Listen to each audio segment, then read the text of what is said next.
Annas Lietskalniņas tante. Es laikam sapratu, tu gribēji uztaisīt tādu bezmaksas reklāmu. Tu aizgāji kaut kādu podcastu, kur pašlaik ir, piemēram, 10 000 skatījumu, bet uz mani un nodirs vispār mans sekotājs un visu kaut ko tādu. Bet skaties, man dienas laikā ir 500 000 skatījumi maniem video, 1500 komentāri 3 platformām dienas laikā.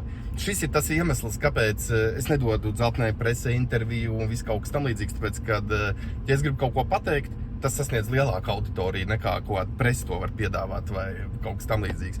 Un tas ir tas iemesls, kāpēc cilvēki man maksā naudu, cilvēku un uzņēmumi, lai es viņus apmācu un reklamēju.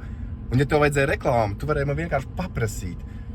Bet es droši vien tev, laikam, visdrīzāk es nesaistītu reklāmu, tāpēc, ka es parasti ļoti stipri izvēlos, ko es reklamēju, es pārbaudu, vai tā attiecīgi ir laba firma, labs cilvēks, ar labu pakalpojumu un visu pārējo. Tas ir tā, lai cilvēkiem vērtīgi, kad šī prece vai cilvēks vai uzņēmums nonāk. Tā kā, jā, visdrīzākais es tev nereklamētu. Bet, sūdīgi tev reklāma ir, palasot to 1500 komentāriem.